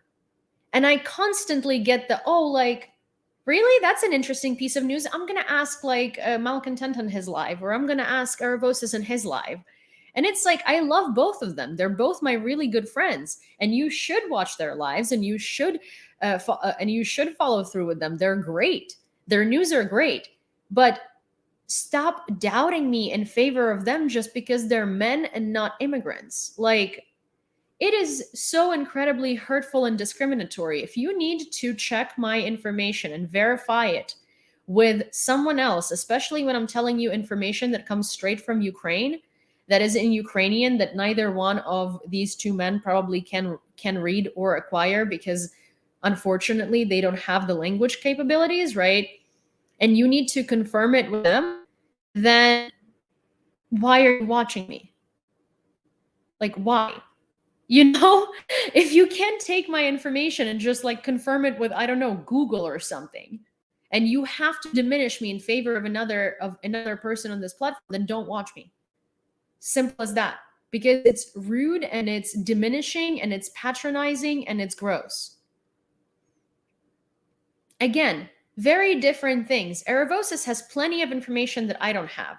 I have plenty of information that he doesn't have. Malcontent has plenty of information that neither one of us has. Like, I have information that Malcontent doesn't. That's how it works. You know, like, we are talking about different subjects, and some of the things you can't confirm with one or the other, or the third, or the fourth, or the 15th, because we are simply, you know, following different things here. God. Ukraine's losses from a full-scale invasion by Russia have increased to 127 billion. Over the summer alone, the Russian Federation caused losses of more than 31 billion. This is stated in the report of the KSE Institute. In Zaporizhia, an occupier's missile hit a residential building. According to the advisor to the head of the Ministry of Internal Affairs, Anton Harashenko, a hole is visible in the building, and as a result of the impact, a gas pipe broke through. The armed forces of Ukraine have every chance to succeed in the south and east over the next 6 weeks, according to New York Times. So there are a lot of people.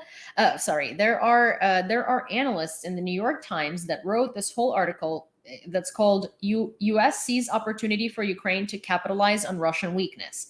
The next 6 weeks before fall mud spreads could allow Ukraine's military to press forward in the Donbass and potentially retake Kherson, American officials said. But Russia may not be deterred. Russia is going to, anytime Russia loses, Russia uses missiles and acts of despair to show that they're still mighty and great and have a lot of power. So we have to, you know, with every gain that Ukraine makes, we need to expect a lot of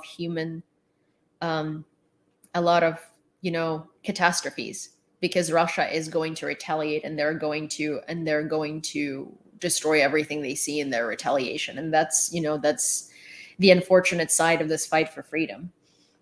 After shelling the city of Zaporizhia, one of the S-300 shells did not explode. Frontline cities of Ukraine are bombarded with such shells every day.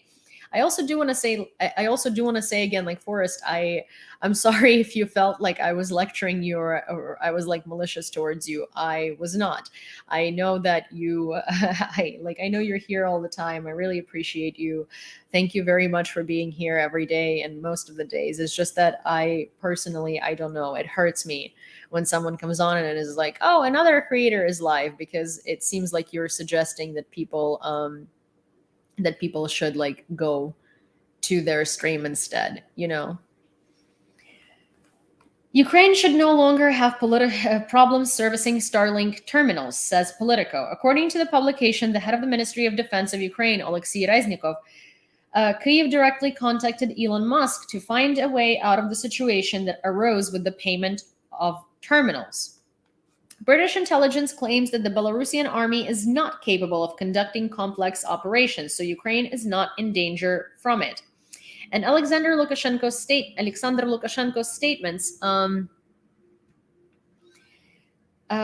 about deploying a group of 70,000 Belarusian and up to 15,000 Russian militaries in the country may be an attempt to demonstrate Russian-Belarusian unity and convince Ukraine to divert more forces to the defense of the northern borders, according to British intelligence.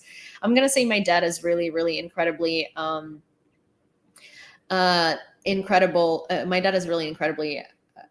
worried about the Belarusian offensive. And I was talking to him yesterday, and I was telling him all of this stuff, you know, and I was explaining to him that this is kind of like most likely looks like an act of diversion, and that the borders are mined, and that the military is ready. And my dad is just like kind of a little bit in a panic mode, because he's in Lviv and he knows that this is where they're going to go.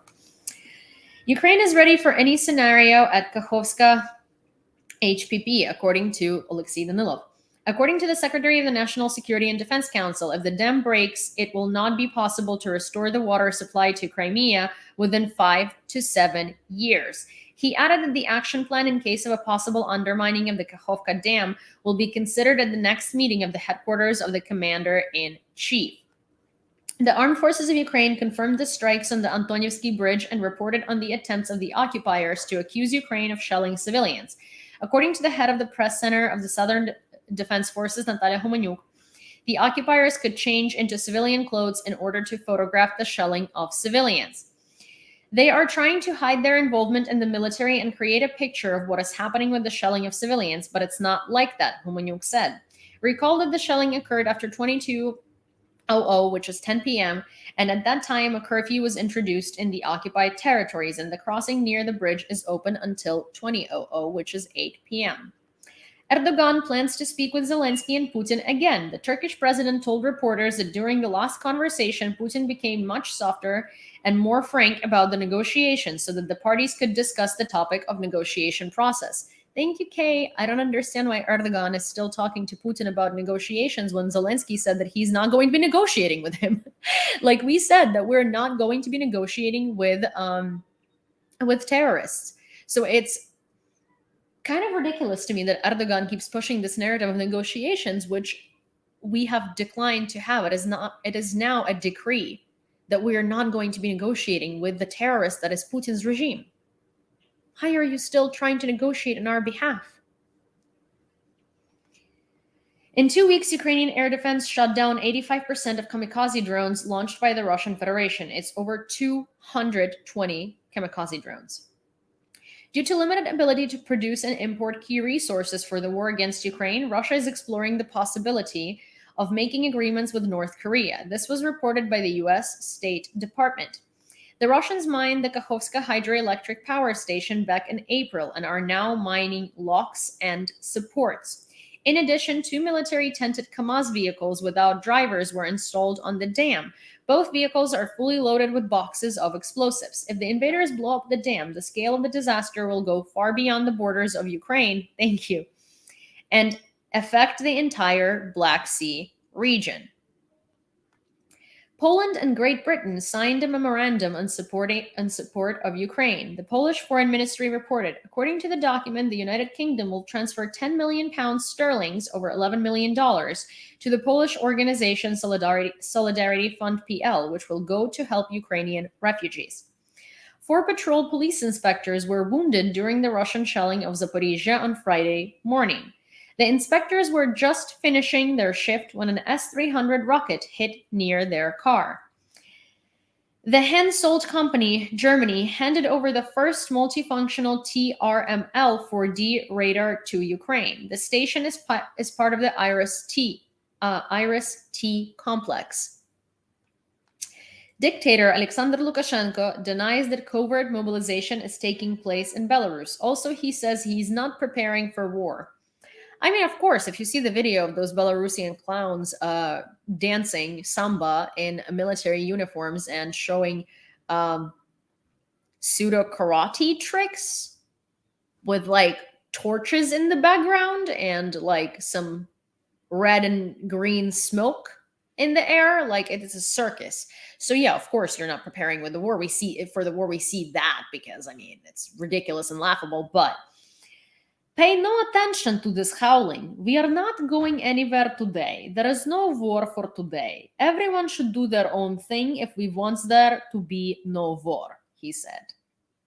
Honey, even if you want to go into the war, if you thought that the world would be impressed by this clownade that you call Belarusian military, which, I mean, to be honest, the only thing that was lacking in that video is a guy trying to pretend like he knows Brazilian jiu-jitsu and breaking a brick with his, like, you know, a hand or something, because whatever that was with like the little ropes on fire and all of this stuff, I mean, you could go into traveling circus with that and that would be great, but that will not help you on the battlefield. I guarantee you it will not. It is funny, it is comical, thank you for that. Not worth it. The US Secretary of Defense Lloyd Austin and Russian Minister of Defense Sergei Shoigu had their second telephone conversation on October 21st after the start of the full-scale war. Secretary Austin emphasized the importance of maintaining lines of communication amid the ongoing war. Thank you, Karine. Amid the ongoing war against Ukraine, the Pentagon said. The Russian Ministry, thank you, Gabby, of Defense reported that Shoigu and Austin discussed issues of international security, including the war in Ukraine. The previous conversation between the US Secretary of Defense and the Russian Defense Minister took place on May 13th. At that time, the Pentagon also emphasized the importance of supporting communications. Portrait of the region of Zaporizhia. Most of the Zaporizhia region is occupied today. More than 990 air raid sirens have went off here. The city of Zaporizhia is constantly under Russian fire. Despite this, people from the war zone are coming to the free territory, and the region has already received 180,000 internally displaced people.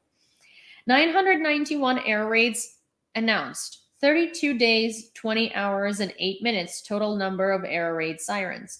180,000 internally displaced persons received by the region, 1,853 shellings of the region, 7.8% of all shelling in Ukraine, 83.5% of territorial communities are in the combat zone of temporarily occupied. 144 square kilometers of territories have been liberated. This is what it looks like today. Red is Russia and yellow is liberated territories.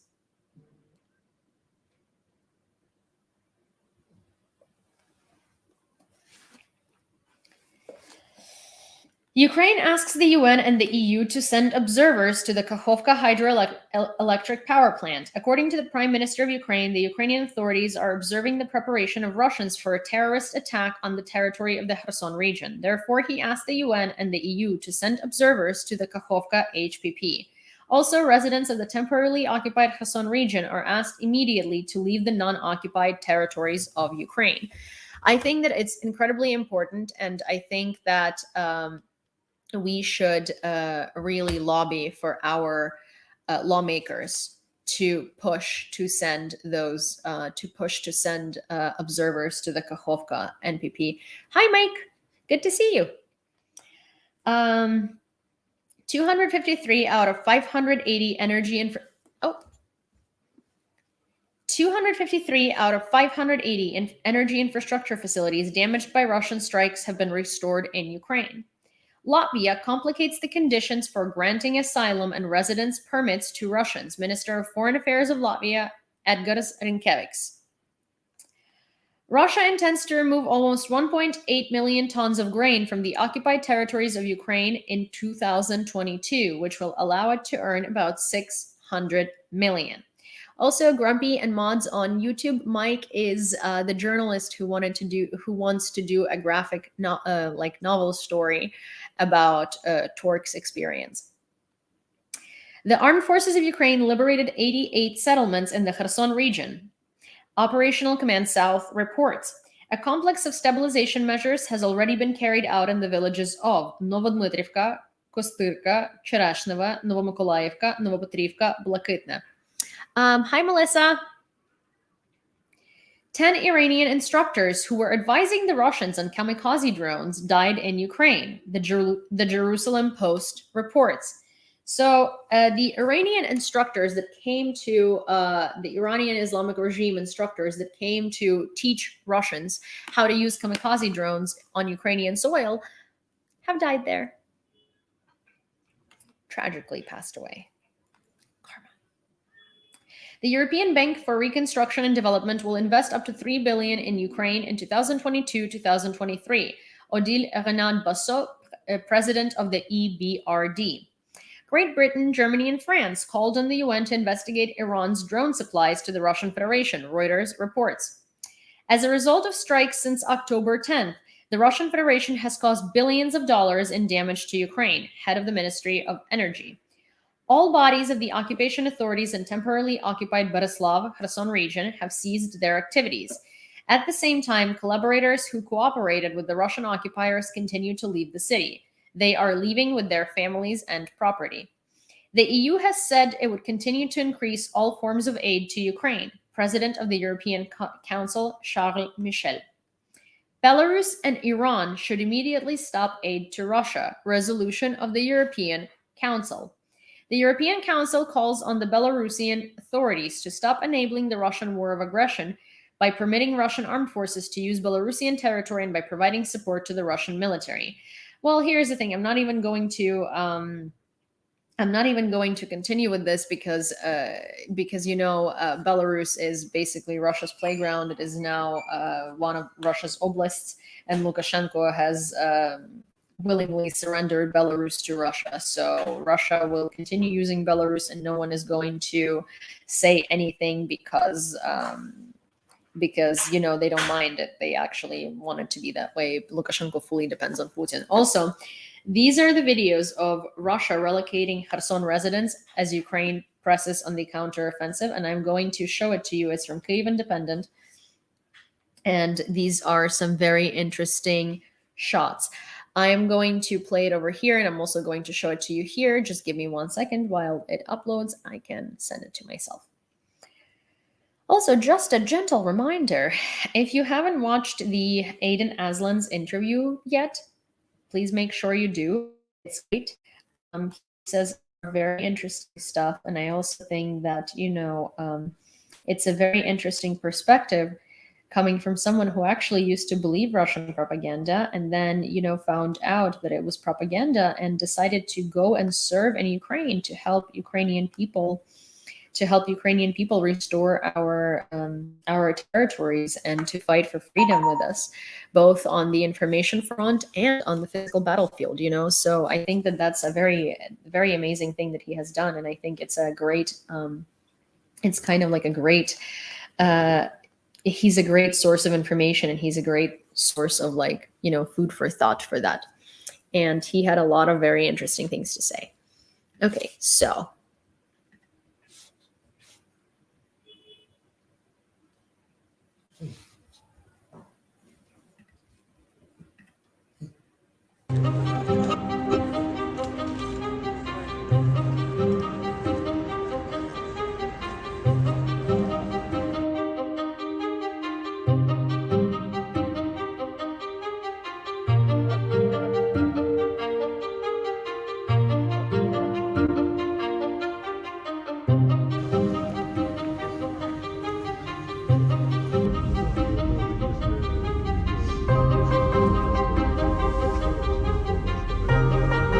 Теракт, до якого Росія готується на Каховській гідроелектростанції.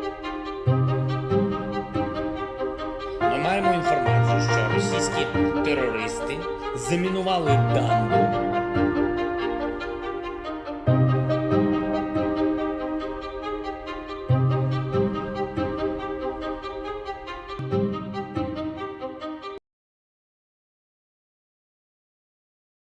Okay, so this was about Russians relocating Kherson residents, and this came straight from VK, which is like a Russian Facebook.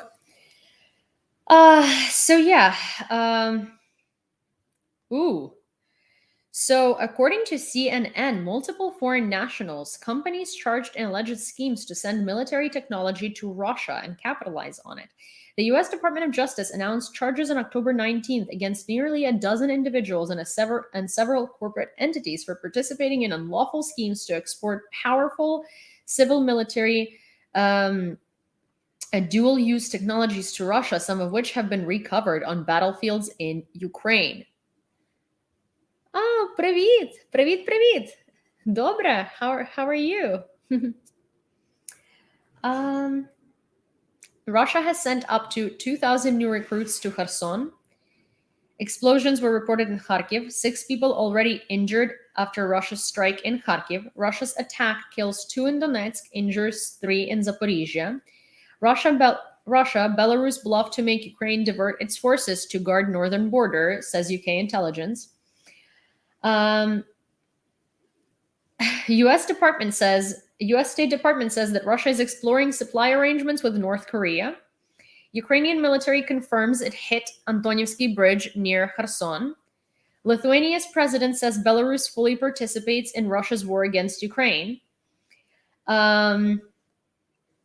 German minister says Russia is committing genocide in Ukraine. Lukashenko denies that Belarus prepares to join Russia's war in Ukraine.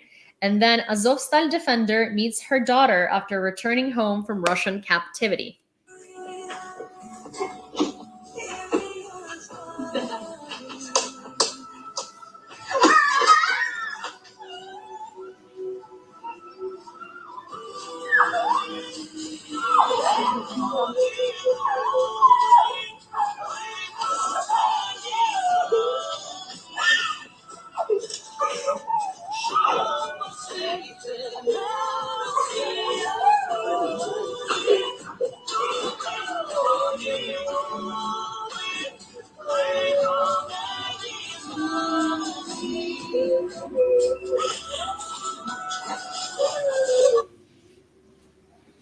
So she's one of the.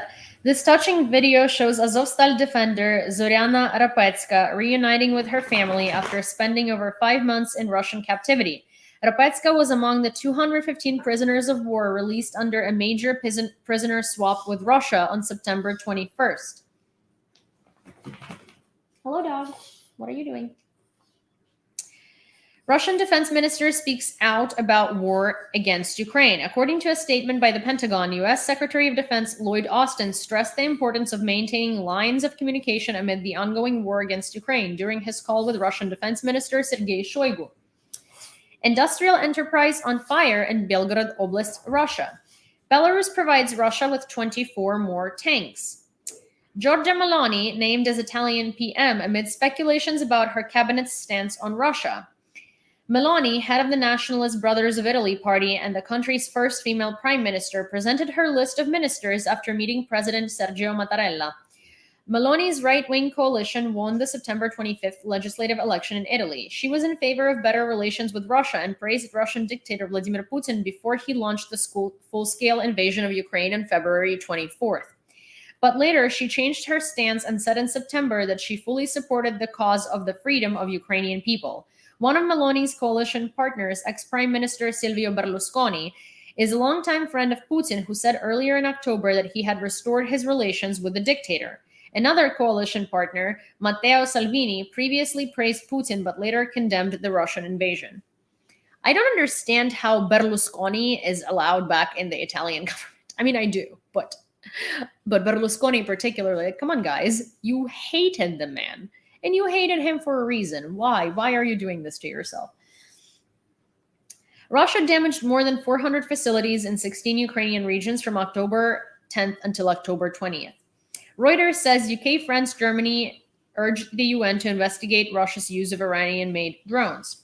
Media says Ukrainian troops killed 10 Iranian instructors in Russian-occupied territories. Khan, an Israeli radio station, cited an unnamed Ukrainian source. Iranian citizens who trained Russian troops to use Iranian-made combat drones have been killed over the past week in Russian-occupied parts of Kherson Oblast and in Russian-occupied Crimea. Tehran has denied the accusations of supplying Russia with Shahed 136 combat drones despite abundant evidence of their use by the Russian troops. PM urges EU-UN to send monitoring mission to Kakhovka Dam due to the possible Russian terrorist attack. Russia launches missiles from Caspian Sea, Iranian-made Shahed 136 drones. German firm provides Ukraine with radars for Iris-T air defense systems. Power station damaged by shelling in Belgorod Oblast, Russia. Russia kidnaps 46 children from Kherson. Russian forces took 46 children from the Kherson Regional Children's Home to Russian-occupied Simferopol. Kherson Oblast Governor Yaroslav Yanushkevich reported on Telegram. The children are under 5 years of age, Yanushevich said. Zelensky, Russia deliberately provokes food crisis by delaying cargo ships with grain from Ukraine. Ah, thank you so much.